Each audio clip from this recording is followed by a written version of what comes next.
Hi, I'm Ranger Dave, And I'm Barbara. and we're about to give you a tour of one of the most wonderful places on earth. We're going to give you a private tour around the Associated Humane Society's Popcorn Zoo and our animal shelter. We're going to show you all of our animals, how we take care of them, how we feed them, the medical care that they get. We're going to show you most of all, the love and the care and the attention that they all get, Barb. They're very lucky when animals come to Associated Humane Societies, whether it's the zoo here at Lacey Township or it's the Humane Society in Tinton Falls or Newark. All of these animals get a lot of love and a lot of good care.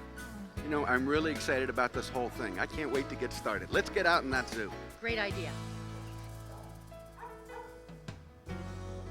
Popcorn Zoo was established in 1977 for the sole purpose of providing a refuge for wildlife that was sick, elderly, abandoned, abused, or injured, and which could no longer survive in its natural habitat.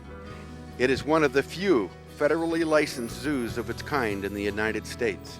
As time went on, we expanded to accept exotic and domestic animals who faced similar circumstances. Over 200 of these animals now live in spacious surroundings in the heart of the scenic Pine Barrens in southern New Jersey. The zoo comprises 7 acres and is graced by the indigenous scrub oak and scrub pine. But what really makes Popcorn Zoo so special is that each animal was rescued from suffering, exploitation, and/or death. Each has its own unique story to tell. You may learn these stories as you walk through the zoo, as you leaf through the pages of our booklets that are available, and as you watch this video. You have entered a quiet world where all the residents were once in danger and are now safe. To start your journey, bring your curiosity, your respect for these beautiful creatures, and let us welcome you to Popcorn Zoo. One of my favorite places to visit at Popcorn Park is the aviary. The one in the green shirt without the feathers is Teresa. Teresa's job is to be sure that these animals, these birds, are well cared for and checked for medical problems. She feeds them early in the morning because birds have a very fast metabolism and need to be fed early and often. As you can see, we have cockatiels and parakeets. All of these animals were once pets and were no longer wanted. Teresa gets to have a very sweet morning because they're always singing to her and they're eager to see her because she's the food lady. She also provides fresh, clean water every day for them to bathe in and for them to drink.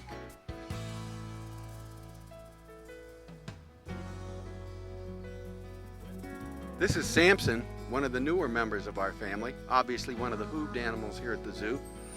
With his 2 caretakers, Bill and Jeff. Bill and Jeff love to brush these horses and give them all the personal care that they can. Barb, it looks like Samson's gained a little weight since he came here. Samson is really looking beautiful. How much do you think that guy eats in a day? I believe he gets 6 pounds of grain a day and does a quarter of a bale of Timothy a day, so he eats pretty good. Well, I'll say one thing, he sure looks happy. He certainly does. I think Jeff's about to get into the main job there, brushing. Yeah, Samson's mane is quite a bit to brush. He's gorgeous. You know, can they do everything these horses need, or these hooved animals need to care for them? Bill and Jeff are hard workers here at Popcorn Park Zoo. They're responsible for carrying and bringing out all the hay and grain for the various hooved animals. They're responsible for cleaning them as they're doing with Samson. They also help around the zoo, other staff members when they're cleaning up the zoo, removing debris. They're very fine workers and very important to our family here. What do they do about the feet? I know when you think of horses and hooved animals, you're always thinking of horseshoes and split nails and split hooves and hooves that are too thick and too thin. Well, you know, the people who work on hooved animals, are called farriers. We have a farrier who comes here who cuts and trims the feet of these horses and ponies and donkeys. We also have a different farrier who comes and cuts the hooves of goats. A lot of people don't realize that goats' hooves also have to be cut. Well, you know, when it comes to these hooved animals, you can see that Popcorn Zoo just isn't horsing around. No, they're not. There's excellent care here for these animals. In this compound, when you come to visit the zoo, you'll find 3 of our cougars. Sometimes people call them mountain lions, sometimes they call them pumas, but they're all the same animal. This is Sheba. Sheba was a pet, would you believe, tied to a doghouse in the backyard of Manalapan, New Jersey.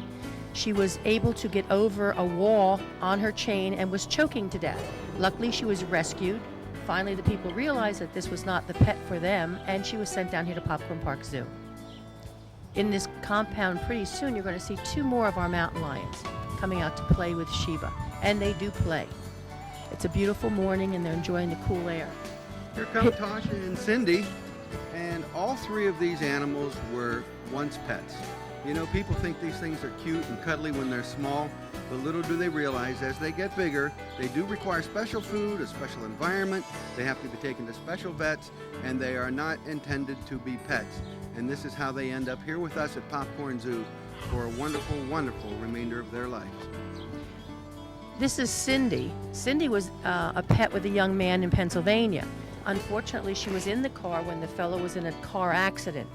He was killed. Cindy was escaped and was later captured and brought back here to Popcorn Park Zoo to live out her life. Oh, she has a lot to say this morning.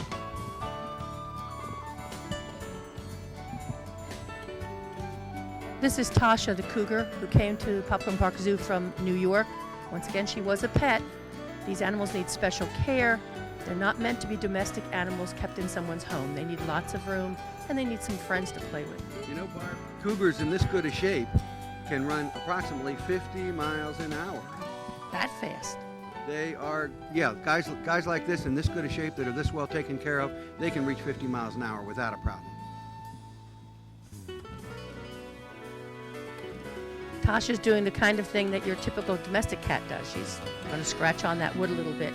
Unfortunately, in order to have these animals as pets, their previous owners declawed them. So it's kind of frustrating for them to dig on wood because they can't really do what they would like to do.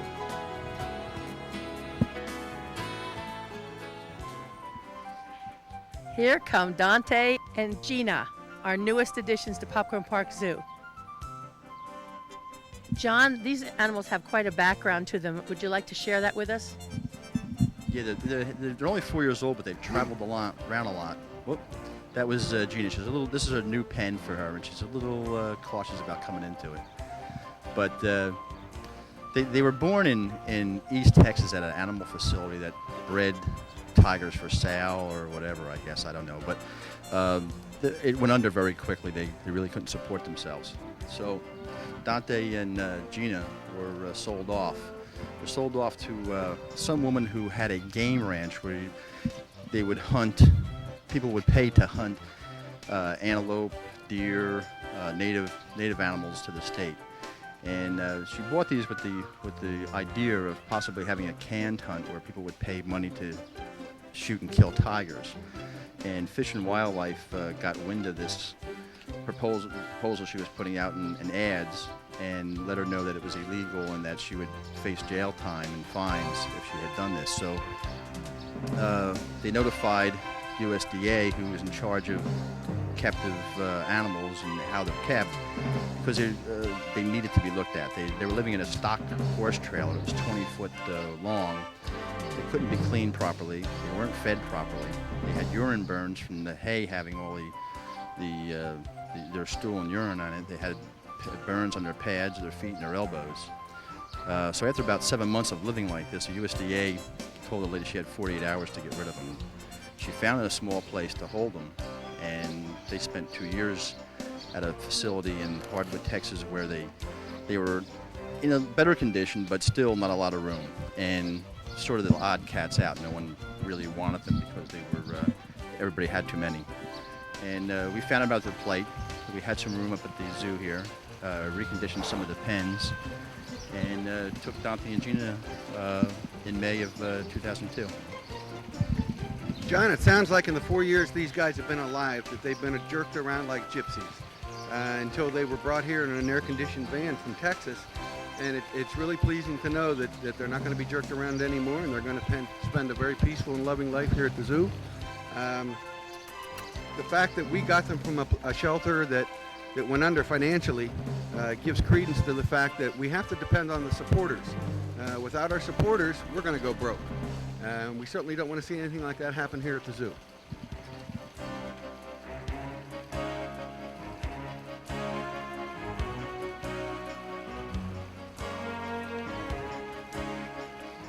Here's the female part of the partnership. This is Gina. She's a little more timid than the male, however, she's just as gorgeous, just as beautiful, and needs our support just as much. Once she gets over her initial frightenedness of being out, coming out, she does like to come out and lay on the platform and survey her domain. She has quite a nice pen here. The tigers have a pool. Unlike lions, tigers like to swim. Some days you'll come to Popcorn Park Zoo and you'll walk by the tiger and all you'll see is a head sticking out of the water because they'll actually lay in the water to cool off on a hot day. Here comes one of the favorite residents of Popcorn Park Zoo. His name is Bunky and he's an all-time favorite of all of ours. He came here as a cub, didn't he, John? Yeah, he came here in 1991. I'm sorry, he's 11 years old now. He was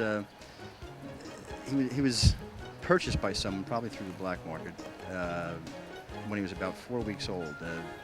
Wasn't doing well. It was in the wrong formula, the wrong food. He was very sick all the time, and he was brought to a veterinarian and just kind of dropped off there. The people didn't want to. They knew it was illegal, so they didn't want their names known or who owned the animal. So they just dropped it off at a veterinarian's office. The veterinarian contacted us. We worked together, got Bunky, feeling better, and then we took Bunky in here probably when he was about 6 weeks old, and he's been here since, and he's the main attraction. John, I've always been told that lions and tigers are the largest members of the cat family, although I believe the lions look like they're built more for strength instead of speed. I'd say he's 350, 400 pounds. What do you think? Yeah, that's about right. Bunky's he's trim. He keeps himself in good shape a lot of exercise in his pen. But Bunky, during the summertime, is the amount of food they eat has dropped down considerably because of the weather. But he eats about 7 pounds a night, and in the winter that goes up to, in order to keep their body heat and stuff, that goes up to about 12 pounds a night. I've noticed in watching Bunky from time to time over the years that he does what lions traditionally do, and he does it very well, and that's rest or sleep for up to 20 hours a day. Although lions are the most compassionate of all the cats. A pride of lions, which includes up to 10 to 35 lions, may not always be together. They may separate during the day for various reasons, for play or feeding, but once they get back together again, they greet each other by rubbing their cheeks together. Much like, I guess, the Eskimos do. I remember Bunky very well when he first came to Popcorn Park Zoo because being a baby, he had to be raised by a mother and a father, and that turned out to be John and his wife, Diana.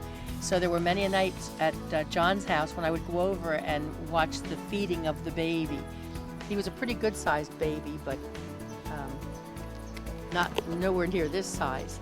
He was raised with John's German Shepherd at the time, and they became fast friends, but when Bunky got too big, much bigger and heavier than the German Shepherd, they had to be separated because Bunky was just too powerful for the dog to deal with. Here comes Sandy and Candy out for their morning stroll. Sandy and Candy, we assume are sisters. We really don't know. Somebody purchased Sandy in Florida and had her flown up to Newark Airport. When she went through customs, they had some questions about whether this was legal or not, and called the SPCA and the Humane Society, or Humane Society branch in Newark. And they went down and got Sandy, and of course it wasn't legal for him to bring her into the state without paperwork and the proper facility, so she came to us. She was here about 3 months, and we got another call. Same guy, he had gone back down to Florida, purchased another cat and brought it back, this time driving it back thinking no one would find out, until somebody with delivering newspaper or delivering the mail saw the cougar in the front window and called Fish and Wildlife, who went down and took the cat off of the person who had it illegally and brought it, and then the Sandy and Candy were reunited. John, I just can't help but be impressed with the health and condition of all these animals that we've seen so far and the compounds that they live in. I think this is a great tribute to the support of the sponsors that we have, and I just can't help but wonder what they'd look like or what their compounds would look like if we didn't have this tremendous support. No humane society can do its job without the help of people around the country who care about their animals. We have tremendous support for these animals. The zoo, I'm so proud of this zoo. It's very clean, it's well kept. The animals have all the creature comforts we could possibly give them, from the pools for the tigers to the platforms that they can sit on and play on. And these animals have a good life here. They're fed well, they look good, and they enjoy. They enjoy seeing the people. Sometimes they perform when people come here to the zoo to visit.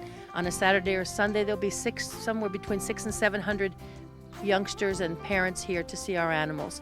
And it's always fun to see their reaction when they see these big lions and tigers and cougars in the middle of the Pine Barrens of New Jersey.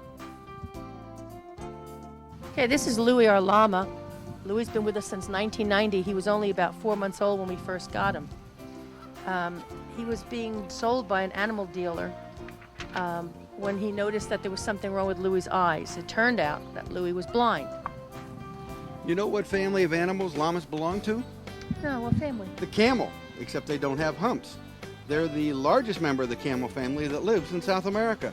They're most useful down there as a pack animal, but there are some places in the world where you show your wealth by how many llamas you have. Well, I know Louie is quite an interesting animal, in particular because when he came here, we found out that he was blind. He had what was called juvenile cataracts. Popcorn Park Zoo made arrangements with a New Jersey veterinarian to operate on his one eye, remove the cataract, and then thereby giving Louie some vision. So Louie sees pretty well now. You know, llamas can also be very stubborn, but this is inbred. Where they do use them to work, if they feel their load's too heavy, or if they feel they've done enough work for the day, they'll just lie down and they won't move at all. Louie's very excited because it's breakfast time. He gets an herbivore pellet, which is suited for animals who are herbivores, who eat vegetables. He also gets timothy, and he gets hay, similar to horses. And it's his favorite time of day when the meal comes. Louie will grow a very long, thick coat of hair. He's been sheared recently because it's more comfortable for him and it keeps him cleaner. Actually, I think he looks quite handsome today.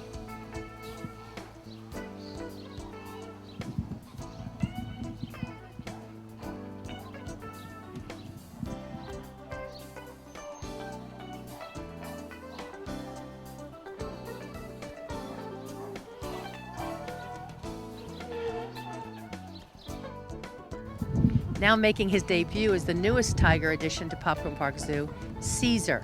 Caesar is a 2-year-old tiger who came from Texas, as did Gina and Dante. However, from the time he was a little boy, a little kit, Caesar had a skin problem. Could you explain that, John? Yes, Caesar was born at the same facility where Dante and Gina wound up until before they came here. About 3 months old, he started to develop a skin problem and start losing his hair. For the next year and a half, they tried different things, but really couldn't figure out what was wrong with him. Then Austin Zoo Animal Sanctuary, got involved and took Caesar to Texas A&M to be diagnosed and put through some tests. And they found out, what the problem was, and started immediate treatment. So upon a better regimen of medication and better nutrition, Caesar responded well and grew all his hair back.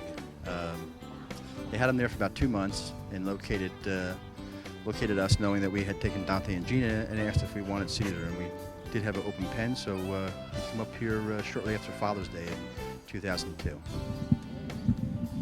Nobody has to say much about how happy this tiger is to be here at Popcorn Zoo. Now there's one relaxed tiger. He's got a bowling ball somewhere out there in his yard. He passes that bowling ball around while he runs like a soccer ball. He's absolutely amazing. He's like Peck's bad boy. He also likes to run and jump and land on top of one of these dirt piles with all 4 feet hanging over the sides like a frog. He's just having a lot of fun, and he couldn't be happier to be here, and that's the way it's going to stay. Right now, Caesar's pen is partly under construction. He's going to be getting a swimming pool similar to what Gina and Dante have, so that he can enjoy the water also.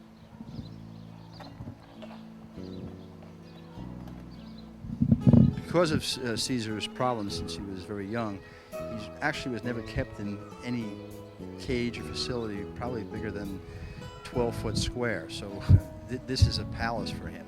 When he gets out here, he didn't know what to do with himself the first couple of days that he got in the yard this big. Caesar will have his own swimming pool eventually, but right now he enjoys a nice spray down from the staff.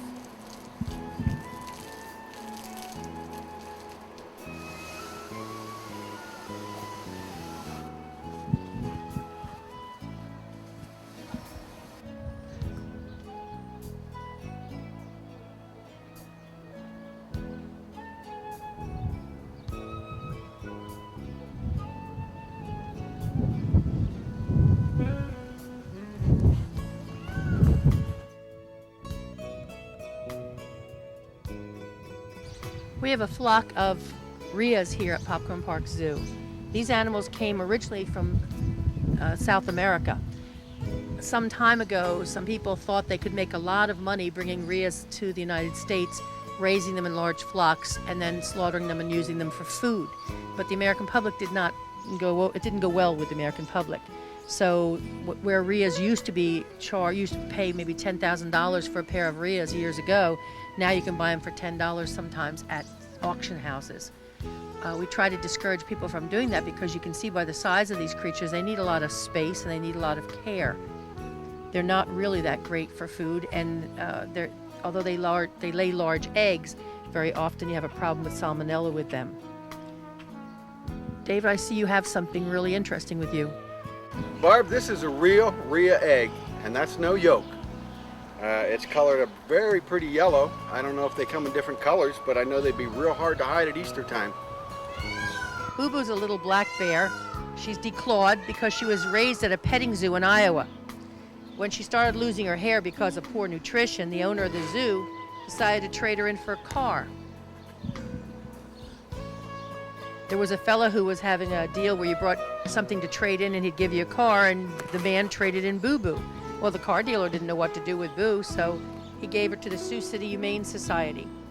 They contacted Popcorn Park, and we accepted the 2-year-old into our park. Her hair has grown back. She's in excellent health.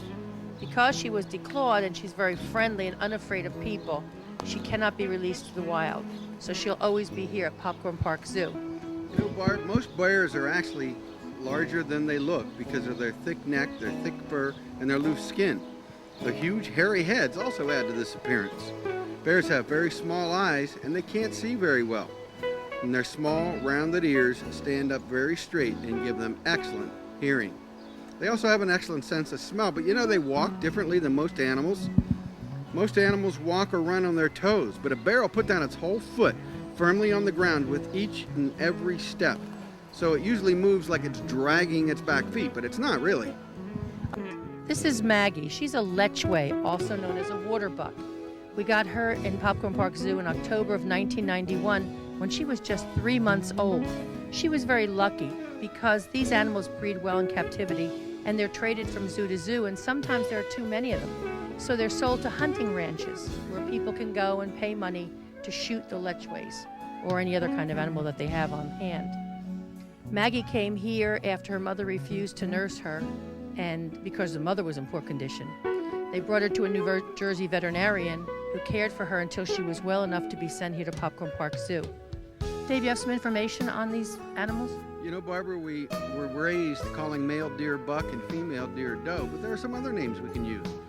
Male deer are also called harts or stags, and female deer are also called hinds, H-I-N-D-S, or roes. We also have some white-tailed deer here in the zoo. They've been with us for quite a while. They're native to New Jersey. Oh, John's here with us. He can talk to us about the whitetails. Most of the white-tailed deer we have here are usually found by the public, and they believe they're orphaned, and they take them in their house, and they get a bottle from the pharmacy, and they give them just regular whole milk, and they wind up getting pretty sick. What happens is that they're really not abandoned. Mom has given birth, and they're kind of the first 2 or 3 days are too weak to follow the herd. So she beds them down, usually in the edge of the woods in the field, and just goes and tends to them in the morning and at dusk. to feed them. They're born on scented, so they don't worry about predators too much. And this gives them a chance, the 2 or 3 days of this gives them a chance of getting their strength and then following mom with the rest of the herd. People will find them and think they're abandoned, and that's what happens. So most of the deer have come in as fawns that people have thought were abandoned. All right, here comes Baby. Baby's a special deer in our compound. She only has 3 legs. She came from Barnegat, New Jersey, and when she was found, she was brought to the zoo manager who took her into his home and raised her there. Baby does quite well on her 3 legs and gets along well with the other deer. And because of Popcorn Park Zoo, this is an animal that did not have to be euthanized.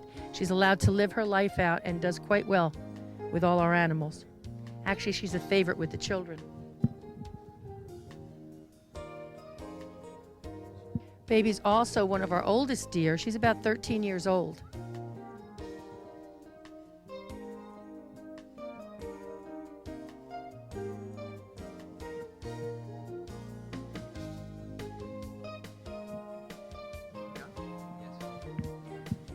You know, the reason we say that deer have antlers instead of horns is that antlers are true bones, unlike horns, which are strong, thick, hard layers of skin.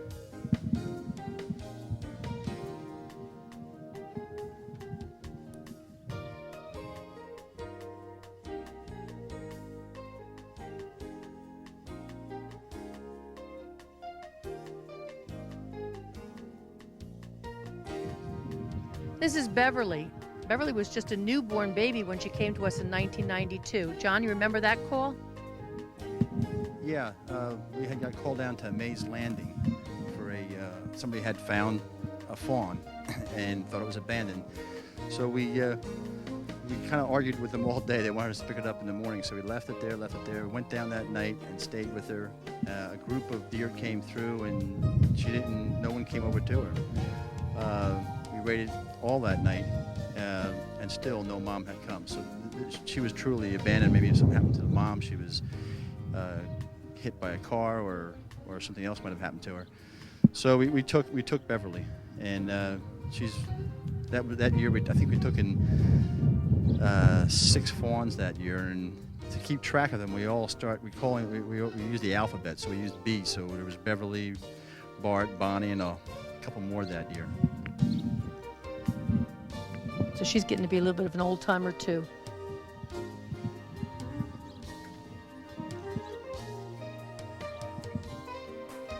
This is Barbie. Barbie is the matriarch here. She's 16 years old. You can tell. I mean, her hair doesn't grow as good as it used to, and she's a little slower, but she still kind of runs all the does in this yard. She's still the boss.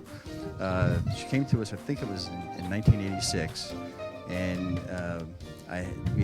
because she was so young, we had a bottle feed her in. Barbie got her name because of, I don't know, she's the smallest, cutest little deer I think we've ever had here. And she would actually crawl up on and lay on top of a phone book and go to sleep. She was so small. But she'd also dance. She'd also, when you're getting her bottle ready near the stove and warming it up, she'd stand on her hind legs and kind of dance around you, waiting for that bottle. But everybody, she was a favorite as a little fawn. Our fallow family of deer are all together, making a really nice family shot here. Fallow deer come in white or brown or the spotted, as you see in the picture. They're spotted like baby deer, but they're certainly not babies. These are full-grown deer. Very often you'll see them in zoos, Storybook Land. Different zoos have fallow deer, and sometimes they have too many of them and they can't keep them, which is why these animals ended up at Popcorn Park Zoo. They're very pretty and very gentle, but they're very timid, and they do shy away from contact with humans, unlike the white-tailed deer who come right up to you to be petted and fed. The fallow are just a little bit on the shy side. Fallow deer only live to be about 10 years old, while other deer live to be about 10 to 20 years old. In captivity, some deer do live longer. This is Bo and Peep and friend, coming out of their little house where they stay to get out of the sun sometimes. Bo and Peep are Barbados mountain sheep. They were rescued by the society. They'd been abandoned in the woods in Howell, New Jersey. They were hand-raised at the at John Bergman's house, who's the manager of the zoo, and have grown into very lovely little sheep. Dave, I understand you know some things about lambs and sheep. Well, I know we call the males bucks or rams, and we often call the females not just ewes, but dames. The babies especially are called lambkins. I think that's kind of a cute name for a baby sheep. Lambkin, that's Lambkin. And the females have a gestation period of only 5 months. Now, the heaviest sheep on record, if you were to go to the, believe it or not, I think you would find to be around 550 pounds and stood 43 inches tall. This is Kika, one of our goats. She's a special story. Right now she's being entertained and played with by Jonathan, one of our staff members. Kika was born on a farm in Warren Township, New Jersey, where several goats were kept as pets. The homeowner suddenly realized that the little kid wasn't standing up, and she was brought to the Society's Newark Medical Department. Although there were no broken bones, it was hard to figure out what was the problem that she wasn't standing. A sling was made to hold her in a standing position, and she was also given intensive physical therapy and daily massages. Most of her life she spent in the Newark Medical Department. When she was finally able to walk normally, they moved her to Popcorn Park Zoo, where she enjoys both human and animal contact. She's very friendly, loves to play, and in honor of the society staffer who gave her daily massages, we call her Kika.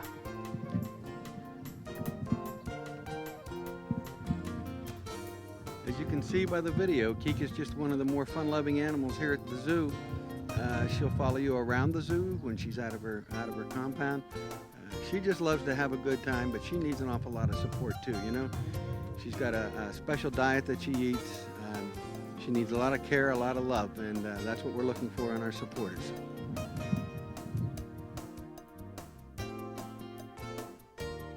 This is Fuzzy, one of our sheep. She was found as a stray in Waretown, New Jersey. Some people had gone to rent a house and she was in the backyard, so they contacted the landlord. He didn't want the sheep, so he called us, and we brought Fuzzy here to live out her life with another sheep called Baba. This is Baby Ba. The Society received a complaint around March 15th concerning the condition of farm animals awaiting slaughter. This is kind of a sad story with a very happy ending. Staffers went to the premises of the meat company in Newark, New Jersey. Goats and sheep were overcrowded in very small confined areas without any food or water. Inside the truck, other animals were giving birth. Yes, birth. The New Jersey State SPCA contacted the Department of Agriculture, who advised that there were no violations being committed. The SPCA confiscated a goat and 2 kids and returned the next day to take one newborn baby lamb whose mother had already been slaughtered. 4 summonses for animal cruelty have been issued to the slaughterhouse. The baby lamb, who became known as Baby Ba, is very, very happy in her new home. She receives special care, she has a pal to sleep with, and her life at Popcorn Zoo is going to be a long, happy, and peaceful one. This morning we have an opportunity to see Melissa with her charges. Good morning, Melissa. Melissa's in charge of our tortoises. Dave, I understand the tortoises had to be brought in last night. The other night we had a very cold, rainy night. And while I was securing some of the things in the gift shop, I noticed one of the workers scurrying around out here, gathering up these tortoises and taking them inside where it was warm and dry. I understand that the tortoises are kept inside during the winter months in the reptile house. And then when the weather gets warmer, what was that temperature John said? Around 70 degrees. Or 70 degrees and higher. It has to be for these tortoises to survive out here and enjoy the day. They love walking in the grass. They enjoy being free. And they also enjoy the heat in the wintertime.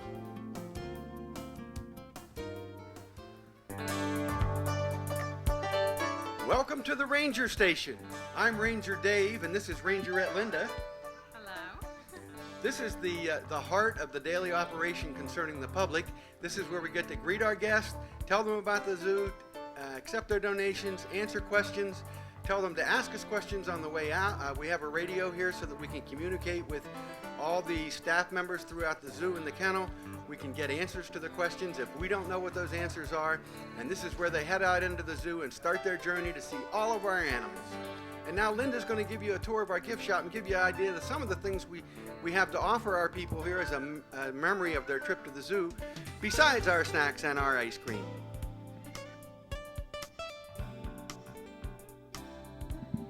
Hi, when you come to Popcorn Park Zoo, we also have a souvenir shop where you can get many little things like stuffed animals. We have rubber snakes, keychains. We also have a selection of t-shirts. We also have many little card games, memory games, and just all kinds of little trinkets with all kinds of animal memorabilia.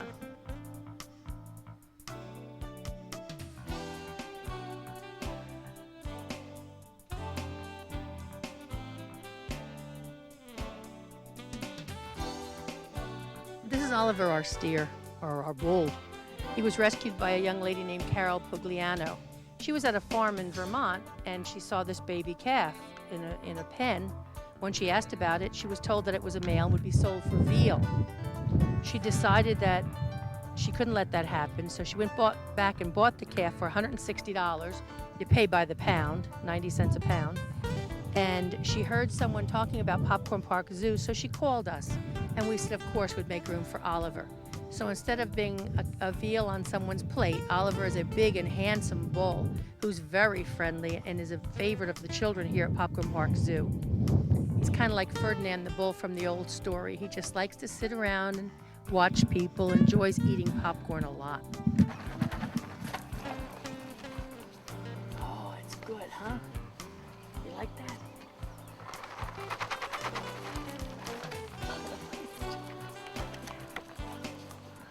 This is Samson. He's a very handsome Belgian draft horse. He came to us on February 13th, 2002. He's a gelded sorrel-colored 20 plus. He's over 20 years old. He's thought to have originally come from Amish country in Pennsylvania and was used as a plow horse at that time when he was younger. He didn't work out well and was sold to a riding stable. He spent about 5 years carrying people around there, and then he was sold to a farm in South Jersey where he spent 3 years before another horse was brought to keep him company. After a year, she died of colic. Samson got very depressed. Horses form very strong bonds with stable mates. He lost a lot of weight. Bonnie James took Samson in October 2001. With the change to a place with other horses and people to spend more time with him, Samson started to put on weight.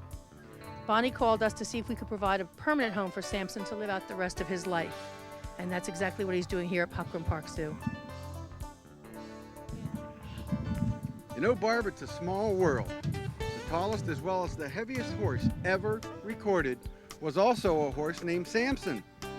He measured 21.2½ hands, which is 7 feet 2½ inches, and weighed approximately 3,360 pounds.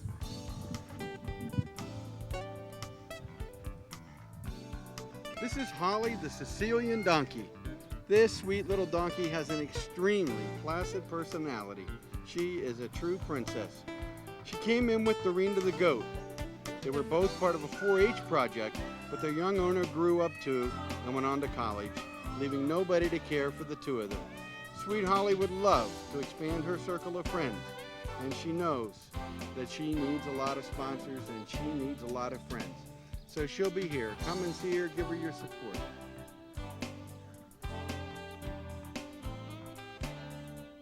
Here comes the boss of the equine part of our facility, Wrangler Jean. Any of you who come to Popcorn Park Zoo are very familiar with Jean. She runs this barn and she runs this corral. She came to us originally as a stray. She was walking the streets of Newark in 1984. She was taken down here to Popcorn Park Zoo, and she loves to visit with people, loves to eat popcorn. We had a little problem. Jean became ill last year. We noticed a growth by her eye and took her up to the Central Jersey Equine Hospital, and it was learned that she had a cancerous tumor behind her right eye. Every opportunity was taken to test and check, and it was found that the eye had to be removed, so Wrangler lost her right eye. She was at the hospital for a week. She did well there. She came back here. You would never know there was any change in her physical condition. She's just doing great, and she's as sassy as ever. The oldest pony on record lived in France and was 54 years old. The oldest pony in the United States is known to be 53 years old. His name is Teddy. He's only got 1 year to go to break the record. This is Osa, one of our black bears. Osa and Ursula were the two largest animals we originally took in here at Popcorn Park Zoo. They came from Maine. They had been kept at kind of like a roadside attraction at a gas station of all things, and people would stop and take a look at them and buy gas.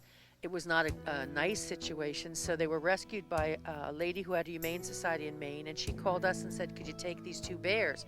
Well, we were kind of surprised and said, well, we'll give it a try. This is their compound, has been their compound for a long time. These bears are quite old, and if they were people, they'd be considered retired senior citizens. And all I can say is, Barb, that when I retire, I hope I have some place as beautiful and as caring and loving as Popcorn Park Zoo to take care of me. Osa and Ursula joined us in 1981, so these two ladies are getting kind of up there in years. You probably know that black bears, or if you don't, they're native to New Jersey. We find them all over the state of New Jersey. They do enjoy water.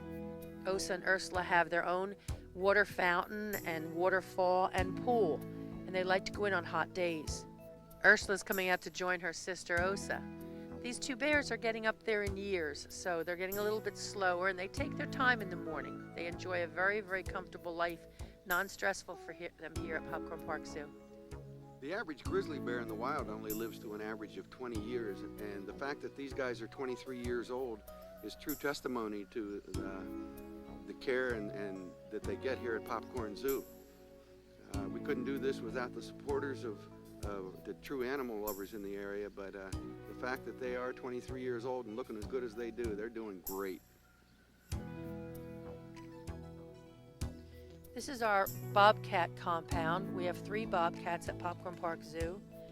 Currently, this is Rhea. Rhea came from Missouri. It's a Missouri Bobcat. People are allowed to have them as pets, and the owner had gotten Rhea, had him neutered, declawed, and defanged. But when they moved to New Jersey, it's against the law for someone to own a Bobcat. So he turned the animal over to Popcorn Park Zoo. Leah is the shyest of our Bobcats. She came from Pennsylvania, where it's legal to own a Bobcat. But then, of course, at one point, her owner decided he didn't want her anymore, and he decided to turn her over to us. So she's living her life here at Popcorn Park. Still a little on the shy side.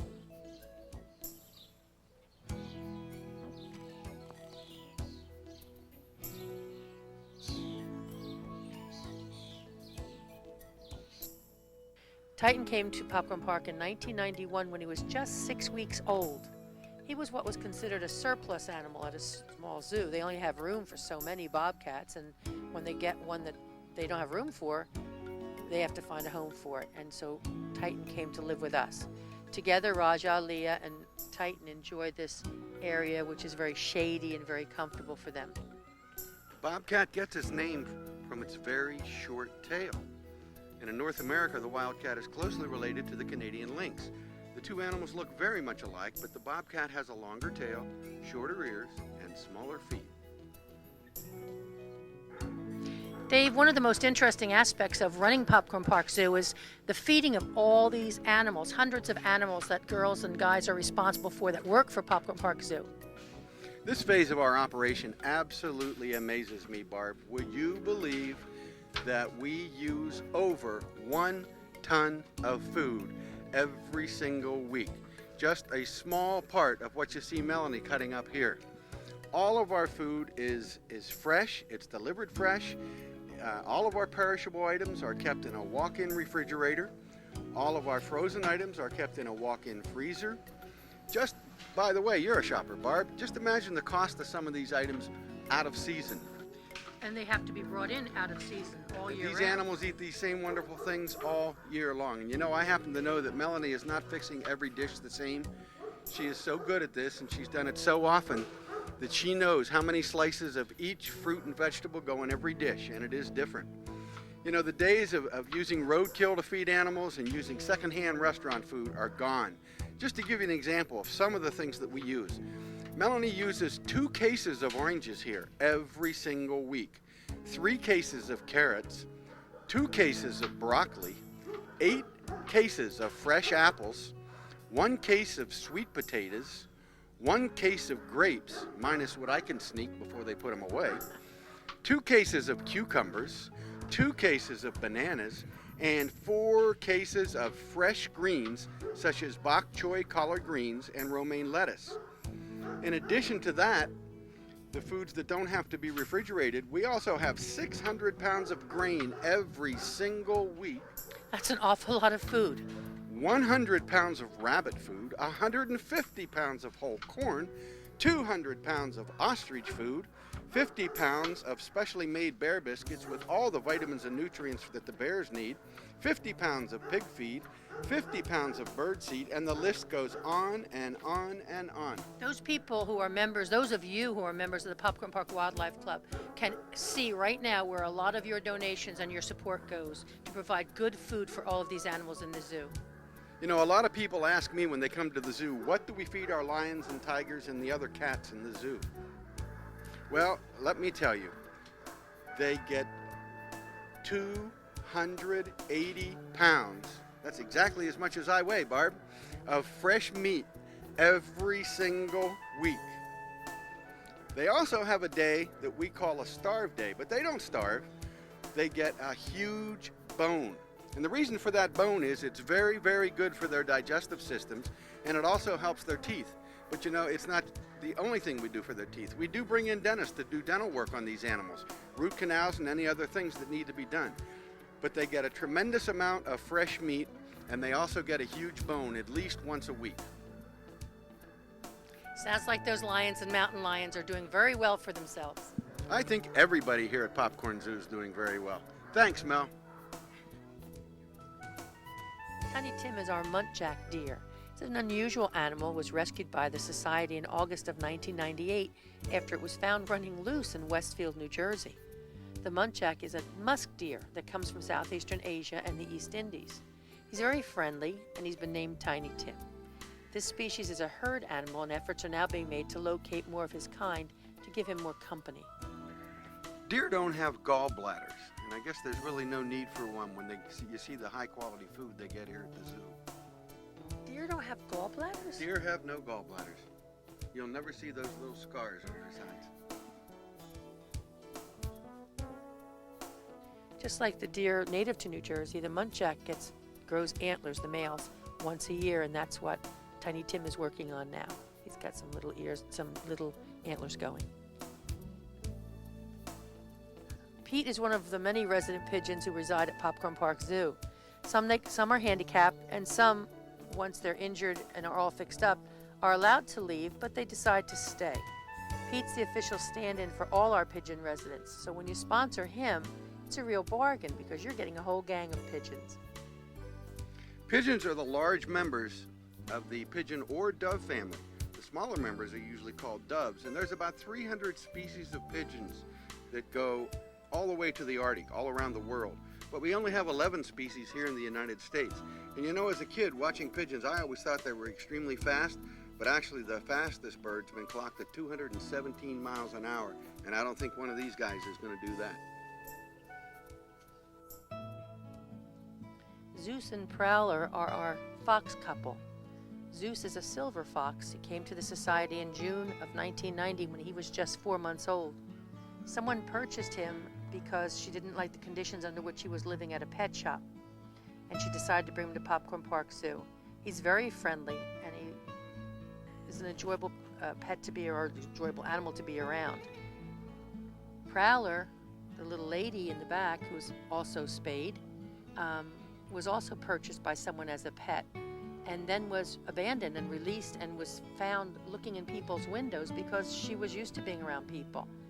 Prowler came to us the year after Zeus in 1991, and they get along very well together.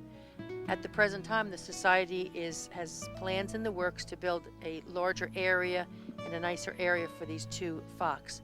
But right now, they're very happy together, and they get along well with their keeper. Fox are members of the dog family. And some of the interesting facts about fox are that they have 5 toes on their front feet and only 4 toes on their back feet.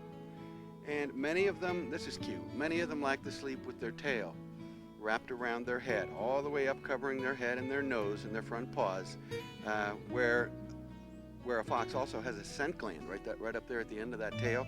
And many times he can leave an odor which a lot of people tend to confuse with the odor of a skunk. This is Stitches, the last resident raccoon that we have here at Popcorn Park Zoo. Years ago, we used to get raccoons in fairly regularly, but luckily Associated Humane Societies, which operates Popcorn Park Zoo, was able to work with other people in the state to make the leg hold trap illegal in the state of New Jersey. The trap had caused a lot of damage and injury to dogs and cats as well as raccoons. And we used to get raccoons in that would have to have legs amputated, and they would have to live their lives out here at the zoo. Luckily, without the leg hold trap, we don't see as many raccoons, and Stitches is going to be, at this time, our last resident raccoon.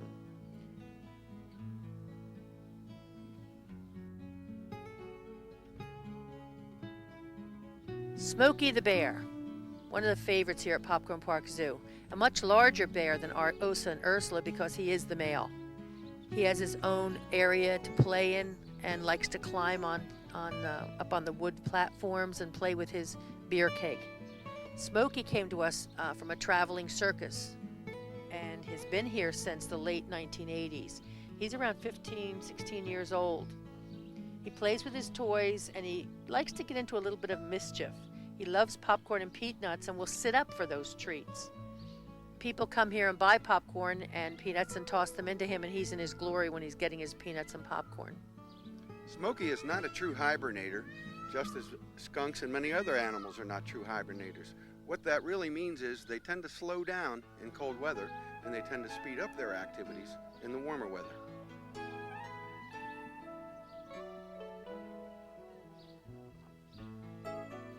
Gloria and Vulcan are the turkey vultures. They were both found injured by the side of the road. Vulcan had suffered a break in his right leg and his left wing. Gloria's shoulder was injured, and she was not doing very well. The Florida Marine Conservancy appealed to Popcorn Park Zoo and asked if we would take these two animals. They are now very healthy, but they are flightless. They hope that their sponsors will enjoy seeing them and remember them. There are two distinctly related families of vultures, New World vultures and Old World vultures. New World vultures are native to North America and South America. Old World vultures are native to Europe, Asia, and Africa. And these guys that we're seeing here are related to the highest flying bird in the world, a Ruppel's vulture that collided with a commercial aircraft at 37,000 feet. These are the Wallabies that live at Popcorn Park Zoo, Jasmine and Hogan. Hogan's the bigger of the two, being the male, but Jasmine is the older of the two. She's 2 years older than he. Like kangaroos, they have large back feet and very big, strong tails. They are a member of the kangaroo family, but they're the smaller version, the Wallabies. I know a few things about the Wallabies. I know a whole group of them is called a mob, which I always found very interesting. It could also be a troop or a herd, but for fun's sake, I think we like to refer to it as a mob. Of course, the little guys are called joeys. The females are called deer or flyers, and the guys are called bucks or boomers.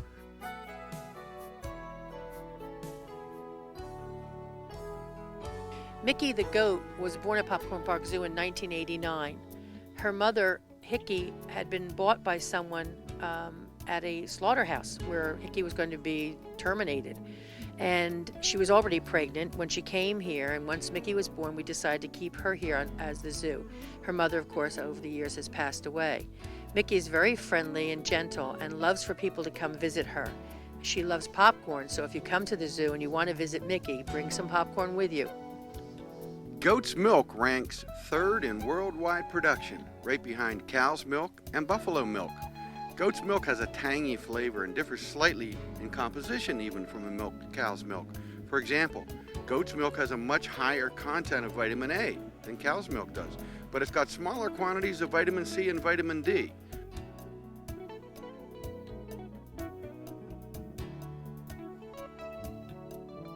Here we have Timmy the Sicilian donkey. Timmy came to live at Popcorn Park Zoo in the early 1990s when his owner, who used him for breeding purposes, decided to get a new donkey. Timmy was out in the cold and nobody wanted him at the time, and we were concerned about his well-being, so we brought him here to Popcorn Park Zoo.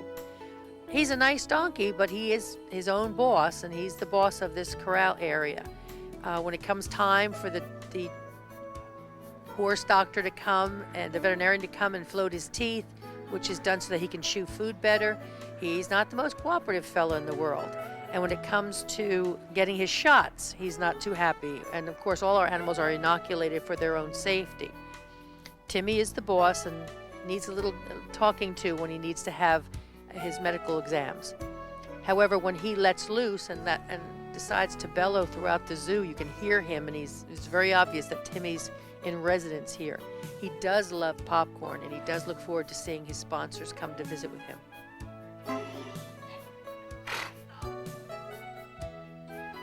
Timmy, like many donkeys, is very stubborn. It's tough to get him out to vote, but he does come when you call him to dinner.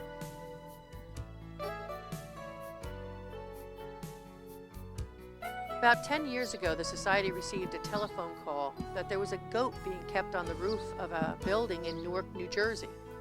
There were only two reasons that she could have been there. Either she was going to be slaughtered for food, or she was going to be used as a sacrifice in some type of cult worship. Because she was covered, her legs and hooves were covered with tar, she was named Tar Baby. Today she lives at Popcorn Park Zoo, where she is safe and secure and well cared for. She loves to climb up on the platforms that we have for our goats to entertain them and to exercise, and she just enjoys laying in the sun. This is Dodge the Ram. He's quite a handsome fellow with his black coat and his white face and white legs. He came to Popcorn Park in early months of 2000 from Newark, New Jersey. A local resident called the shelter in Newark to say there was a sheep in her yard. The driver went out and found this ram caught between the house and the fence, unable to move. He was only 2 blocks from the same slaughterhouse that Baby Ba was rescued from. We believe he must have escaped and crossed the highway to safety. He was brought to the Newark Facility Medical Department, was found to be healthy, and was sent to live out his life here at Popcorn Park Zoo with his friends.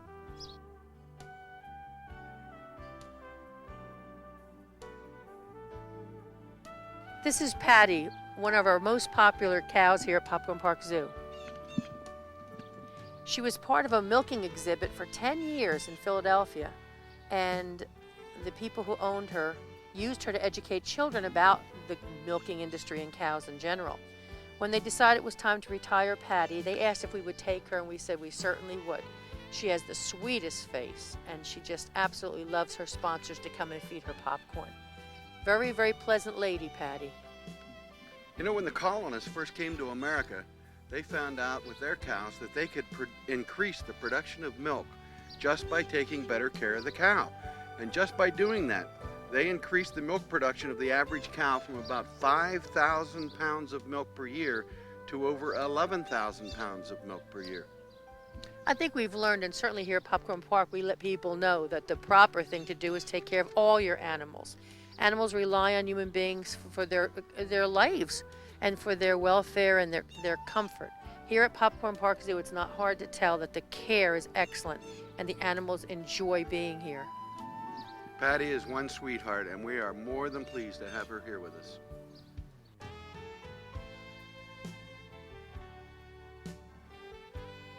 Most of us come into this world to join a loving family. There we are nurtured and protected, and we grow in adulthood. Sonny was no different. He too had a family, but his freedom and his family and his homeland were abruptly taken from him at a very young age. He came to the United States with 40 to 50 other confused and frightened young elephants after a culling in Zimbabwe. They traveled and arrived here without their mothers and aunts to guide or comfort them. We here at Popcorn Park Zoo have a lot of memories of Sonny, but there's one particular memory that's very special. Sonny had only been here for about 4 or 5 months when John went to open his gates and let him in for dinner. He had been playing in a mud hole on the other side of his gate. When John opened the gate, he stepped back. He saw the most amazing thing. Some might call it a coincidence or John's imagination, but the puddle that Sonny had formed on the ground was made in the exact shape of Africa. At that moment, John looked at him with awe. This was symbolic of all that Sonny knew and felt.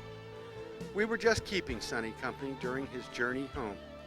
He's there now. God bless him.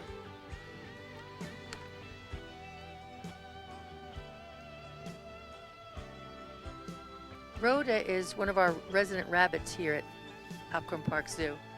Typical of the rabbits that come into the zoo, they are unwanted pets after Easter. Those of you who sponsor our rabbits, such as Rhoda and our little boy rabbit Ronald, are sponsoring all of our rabbits. And because of Popcorn Park Zoo, these particular animals will live out their lives in peace and in a very comfortable home. We don't usually get a good look at the hind legs of a rabbit because it's beneath a thick cushion of fur, but the toes are actually webbed to keep them from spreading apart when the rabbit jumps. This is Ethel. She and Lucy are La Mancha goats. In August of 1995, the SPCA raided a house where there were dogs and cats kept in terrible conditions. While taking the dogs and cats out, they heard noises from a barn in the back of the house. Lucy and Ethel were kept in a small area and were in a mess up to their knees. We now have the two of them, and they are housed with some of our other animals like Patty. There are actually places in the world where people keep large herds of goats as an indication of their wealth. This is Lucy of the team of Lucy and Ethel, the La Mancha goats. Lucy's getting a little bit on the older side, and she needed some medical treatment, so we had to separate her from Ethel. But she's allowed to live back here in the back side of the zoo, where she can be with the geese and enjoy the leaves and eat the grass and get her medicine regularly. All of our animals get regular veterinary care, and their diets are supplemented with vitamins and whatever they need to keep them healthy and happy. We have quite a few peacocks here at Popcorn Park Zoo. This is Pierre, who still has quite a lovely tail, although this time of year they're starting to molt and they will lose all of their tail feathers and then regrow them. Some are just left here by someone who must have owned them and no longer want the beautiful bird, and some of our peacocks we've picked up. Pierre came to us from Berkeley Township, New Jersey, where his owners had moved and left him behind to fend for himself. We picked him up, and now he struts his stuff, as do all the peacocks, for a large and appreciative audience here at Popcorn Park Zoo. Pierre is the official stand-in for all the peacocks. Early in the morning when you come to Popcorn Park Zoo, you'll hear them, and they have quite a loud voice, and they'll be calling out from the trees. The peacocks nest in the trees. They go up in the trees and sit and survey the landscape. They are free to roam wherever they wish in the zoo, as well as outside of the zoo. And when people come to Popcorn Park Zoo, they'll see peacocks in trees, walking around the cemetery, walking around the zoo, walking around the parking lot. They are given the right of way because they are very beautiful residents of Popcorn Park Zoo. Emus are large flightless birds from Australia. They're related to the more well-known ostrich. These emus were about 1.5 years old when they came to Popcorn Park Zoo in October of 1996. There was a movement on back in the 90s to bring emus to the United States, raise them, and then kill them for food and oil. But it didn't work out, and the farms that planned to raise them didn't want them anymore. A lot of the babies were sold at auction, or eggs were sold at auction, and people thought, what a cute little pet when they're little tiny babies. But they grow into decent-sized 5-6 foot birds, and they become a problem. Our most recent addition is an emu that the police called us about, who had been either abandoned or lost and wandered into the Earl Ammunition Depot up by Tinton Falls, New Jersey. The animal was causing problems with traffic and had to be captured and was brought here to Popcorn Park Zoo. We have to give them pretty much individual pens because some of them like to fight a little bit more than we want them to here at Popcorn Park Zoo. But they all have lovely pens with lots of shade and good food, and they are just going to live their lives out here and never be used for food or oils. Emus are one of those animals where it's kind of tough when you're looking at them to tell the guys from the girls. So you got to hang around until they start to communicate with each other, and you'll notice that the females will make a drumming sound from their throat, and the males will make a grunting sound, more of a grunting sound.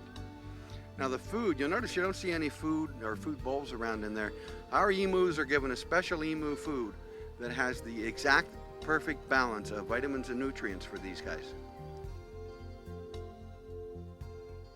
Heckle and Jekyll are two of several geese that patrol the area around Popcorn Park Zoo.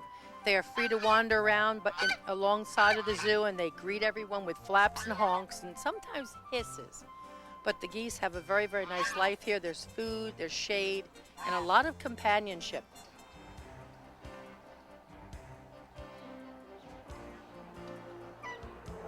The geese rub their feathers with an oil which is produced by a gland near the rear of their tails. This oil waterproofs their bodies, but on the other hand, oil from boats can get on their feathers and totally keep them from flying.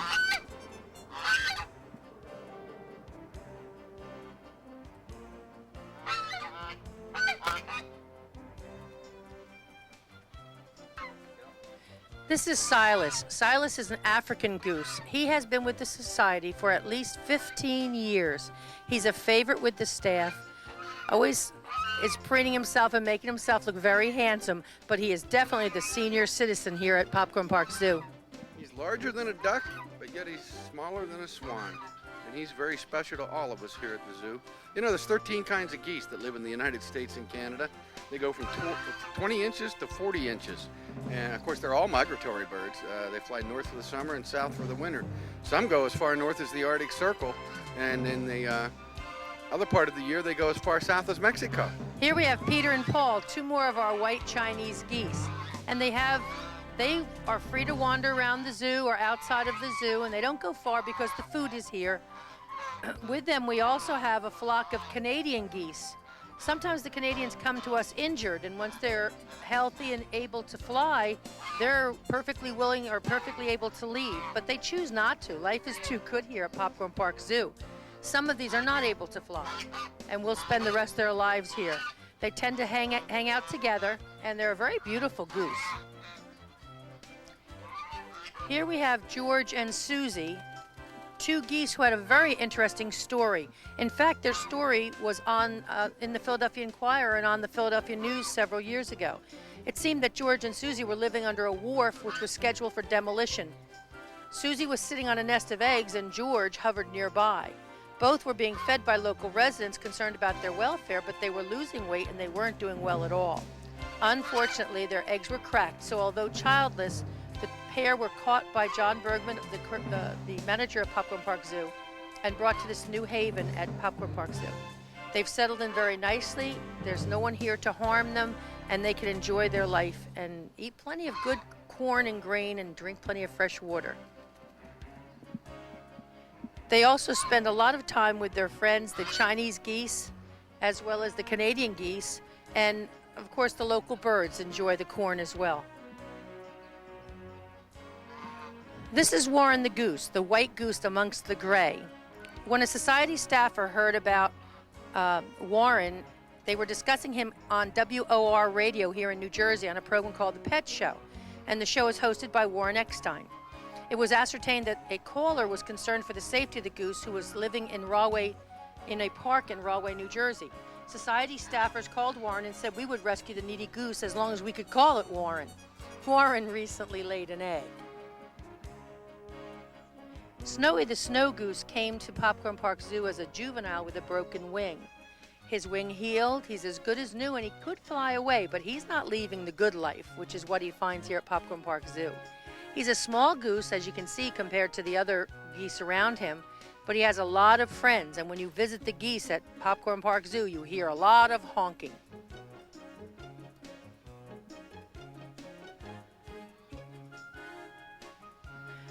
We have a lot of ducks here at Popcorn Park Zoo. These are some of them. One of them, the little white one, is Pete. Pete's like many of the ducks that come to Popcorn Park Zoo, a former Easter pet. Sometimes we get them because they're abandoned along lakes by people who had them as Easter pets. Sometimes they're injured or they're ill and they end up coming to Popcorn Park Zoo. Occasionally they even stop off when they're migrating because they see a place where they can get a meal and some water. We have many, many ducks throughout the area. If you sponsor Pete, it helps all of the ducks that live at Popcorn Park Zoo.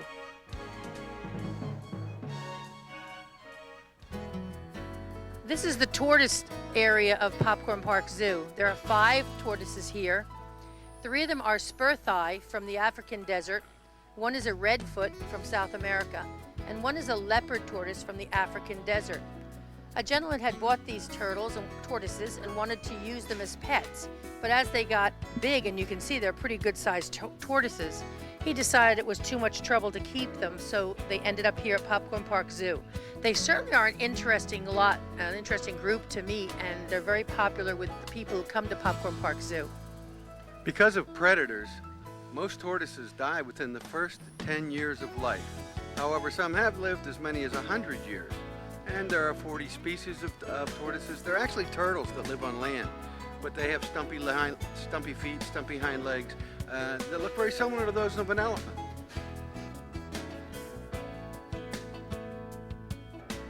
Jake the Burmese python came to the Popcorn Park Zoo in 1987 from a church in Matawan, New Jersey. He was spotted soaking up the heat of the sun in late October. The next day, animal control officers were able to track him down due to the coolness of the time of year. Jake is almost 20 feet long and weighs about 250 pounds. Jake's not the biggest type of python. The reticulate python of Southeast Asia and Southeast Indies is a much larger python that reaches as many as 30 and sometimes more feet. Jake lives in the new reptile house here at Popcorn Park Zoo, which was built several years ago. In the summertime, he's the only resident inside because the tortoises are outside along with some of the iguanas. But Jake has his own compound, and he's a big boy. He weighs a lot. It's difficult to move around, so we prefer to let him stay in his own home all year round. Jake's about 18, 20 feet long and weighs approximately 200 to 220 pounds. Croc is a 3-foot-long South American caiman. He came to Popcorn Park Zoo from a family living in Brigantine, New Jersey. His owner realized he could no longer handle this caiman. The New Jersey Department of Environmental Protection called the society to see if we would take care of him. He will grow to a length of about 7 to 8 feet, and he's grown quite a bit in the time that he's been here at Popcorn Park. The smallest species of crocodile is the dwarf caiman of South America. The females only reach about 4 feet, and the males hardly ever get more than 5 feet. And did you know that caiman are the only reptiles that can't stick their tongue out?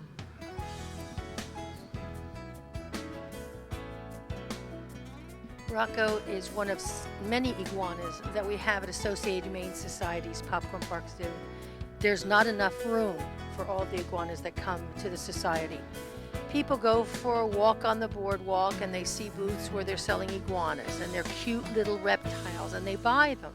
The problem is that these iguanas grow to be 3 and 4 feet long. As they get older, they need special care. They need veterinarians who know how to take care of them. They become too large for their homes, and people don't know what to do with them. If you want a really nice pet, there are many companion animals at local shelters or at Associated Humane Societies that make wonderful pets. The dog that wags his tail, the cat that rubs against your leg. Iguanas are meant to stay in the wilds where they come from, not to be put into cages in somebody's home. And what do you do when you get one like Rocco, who's big? He's a big boy. He needs a big cage. Some people jam them into little aquarium tanks. And life is not good for the animal, nor is it pleasant for the owner. This is Daisy. Daisy is a Vietnamese pot-bellied pig. About 10 years ago, the fad was to own a pot-bellied pig. They were small and they were like beagle dogs, and they'd never get big. Well, as you can tell by Daisy, she did get big. She came to us in July of 1990 when she was about 5 months old. She had lived in Piscataway, New Jersey in a home. She was purchased as a pet, but as she started to grow, the owner was not happy about her size. She started to knock over furniture in the living room and break things, and doing what pigs do, route around the apartment. It was a very expensive lesson for the owner of Daisy because at that time he spent over $1,000 to buy her.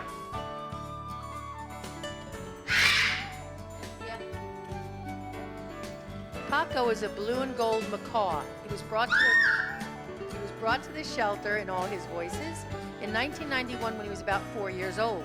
His owners weren't happy with the loud squawking noises he made, which he still makes, don't you, Paco? And asked us to keep him. Paco now lives in the office at our Forked River facility at Popcorn Park Zoo, where he greets visitors with the following phrases. Hi, bye, Paco, More fresh water. Want to go out? What's your problem? Stop and all right. Jocko the parrot was purchased by a family in Toms River, New Jersey. He lived with them for 6 years, and as the family grew, Jocko became more and more noisy. The owner asked if we would look after him, and we decided to include him on the Wildlife Club program, so he would have someone to love him. Jocko is loved despite the fact that he can be pretty loud at times, but when he talks, he's really quite sweet. Trixie the fox is one of our more shy inhabitants of Popcorn Park Zoo. She doesn't particularly care for having her picture taken, but she is quite a pretty fox. She was just a baby when she was bought as a pet by someone. Luckily, the owner who took her to the vet, and the vet was a very kind and understanding man. So when Trixie ripped up carpeting and caused damage at the house, he gave Trixie to the vet. The vet brought Trixie here, and she's been with us ever since. Okay, Barbara, I'm going to confuse you a little bit. What's a male fox called? I have no idea. A dog. Really? And its offspring can be called a pup. Really? Isn't that interesting? Very interesting. Besides confusing.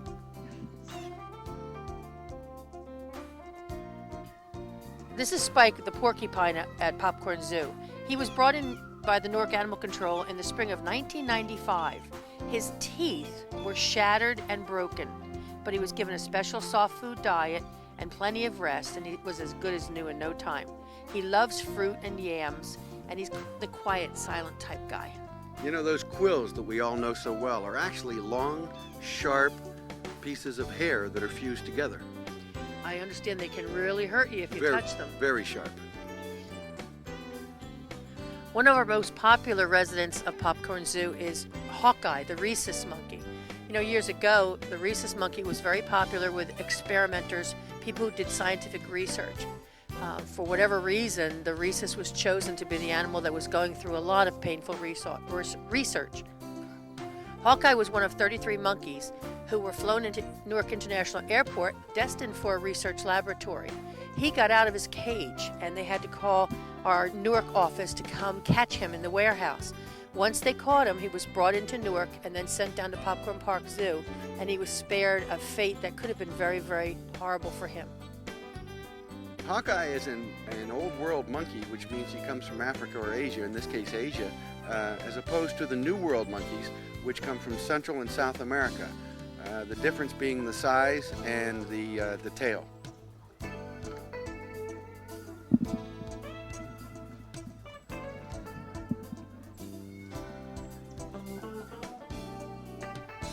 Judy is a macaque monkey. She came to live with us in the middle 1980s. She had been in a home that was not suitable for her and had been given to someone who found homes for monkeys. She made friends with another monkey, and when it died, Judy became very, very depressed. You have to understand that monkeys, all of these animals have feelings, and they love and they miss and they get sad when something they're used to or someone they're used to dies or disappears. So she was having a hard time, and the woman who had her asked if we would take her down here to Popcorn Park, where she'd be around some other monkeys and hopefully would survive. Well, she did come here, and she blossomed, and she's been with us 20 years, and she's doing very, very well. Judy, being a macaque, is a member of the group of monkeys from the Old World, including langurs and most of the baboon. Like all monkeys, Judy loves to be preened and played with and picked and have her back scratched. And John Bergman, manager of Popcorn Park Zoo, is helping her out this morning.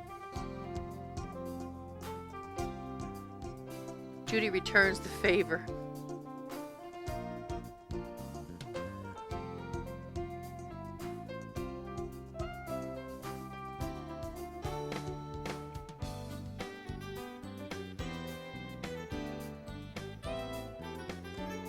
Jesse is a very energetic and friendly rhesus macaque.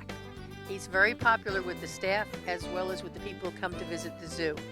He was purchased by some people as a pet when he was very young, and then he got a little bit older. And like many animals, monkeys assert their authority and their position in their society. The society for Jesse was the family that had bought him and had him as a pet. When he got a little bit too rough and a little bit too challenging, they couldn't keep him. So they gave him up, and he came here to Popcorn Park Zoo. Anybody can help take care of any one of these animals in this video. by simply sponsoring an animal at a nominal fee of only $2 a month. And for that, you receive a color photo and a report of how your animal's actually doing every 4 months. Plus, you get free admission to the zoo. You can't beat it, and you get to help an animal in the process. These animals require a lot of care, a lot of special food, veterinary care, housing, and the money from our sponsors and members of the Popcorn Park Zoo Society help to pay that cost for these monkeys. Nobody knows how long monkeys live in their natural environment, but in captivity, they do live longer than most other mammals except apes and, believe it or not, human beings. Some of these monkeys in captivity can live to be between 30 and 40 years. Well, these two monkeys are well on their way. Willie, who's the smaller of the two capuchin monkeys here at Popcorn Park Zoo, is kind of shy and timid, but he's very sweet. If you make a loud noise or you move too fast, he will run and hide from you.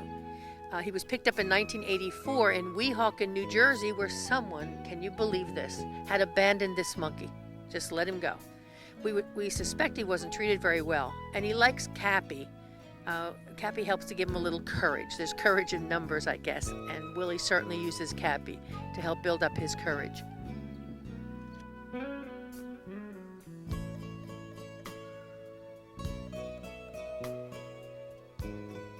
Cappy is one of our longest living residents here at Popcorn Park Zoo. He came to the society in May of 1977 when someone left him in a cage in front of the society's Newark Animal Care Center. He's very friendly and a bit on the mischievous side. He's quite a bit of a comic also, and he loves to show off for our visitors.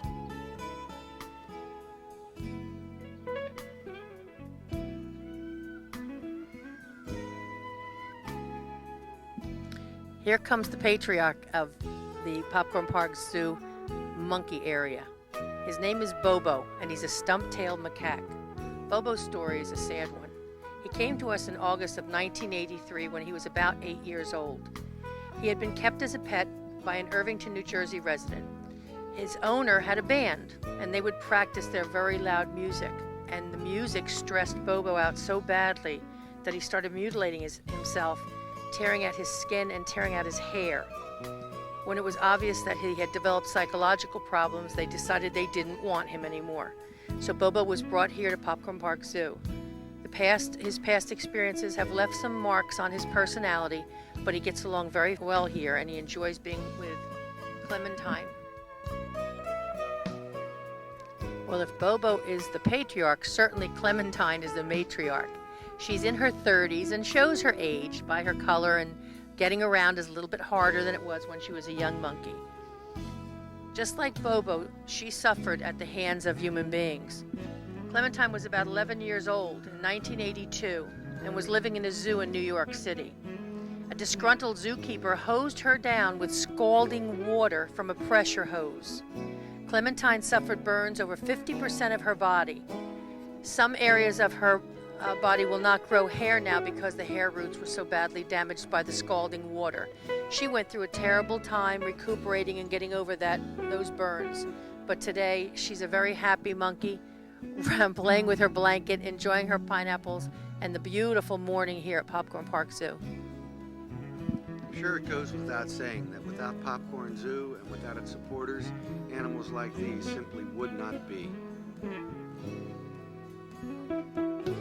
JR is certainly walking and talking this morning. He has a lot to say for himself.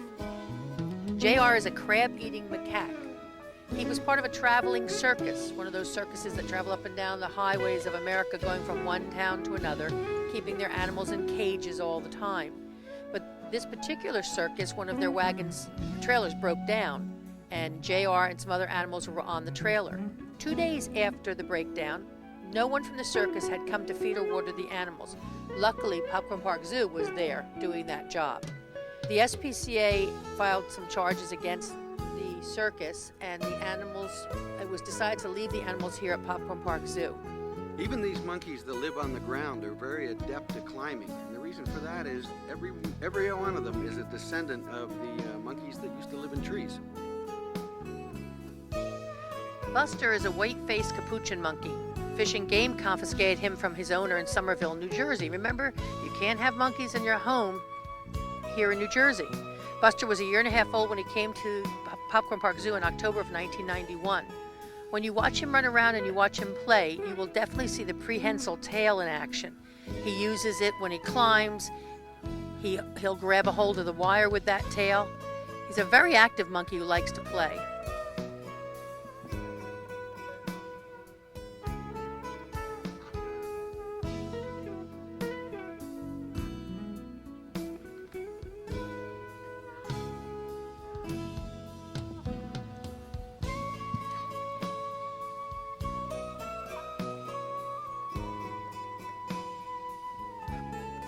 Kaylee is the companion animal to Buster, another white-faced capuchin. She was owned by an airline attendant from Wisconsin, but when he moved to New Jersey, he was told he couldn't keep the monkey in his home. She was about 8 years old and arrived here at Popcorn Park Zoo in 1997.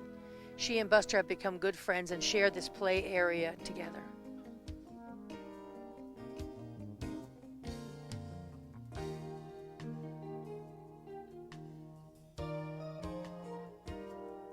Mr. Wiggles is a squirrel monkey. He was found in a tree in Hillside, New Jersey. Once the owner came to our Newark facility to pick him up, we found out that he didn't have a permit to keep the monkey and he couldn't be released. So Mr. Wiggles came to live here at Popcorn Park Zoo. You know, you used to be able to order these monkeys from comic books when I was a kid, which is absolutely deplorable. He comes from the South American rainforest also, and you know, he is small, but the smallest monkey on record is about 6 inches long, not including the tail, and it goes all the way up to 32 inches to one of the larger monkeys, not including the tail.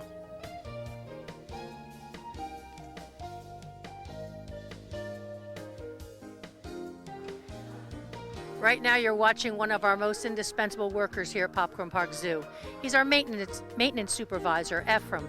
Right now he's working on a new pen for some of our emus to give them a little more room.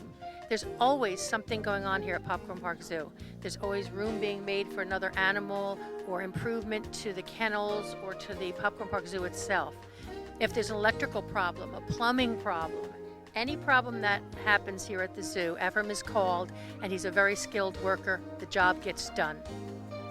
Even our maintenance people, our maintenance workers, are extreme animal lovers, Barbara. I've seen them drop their tools and run at the first notice of an animal being sick or an animal being injured or an animal trying to get loose.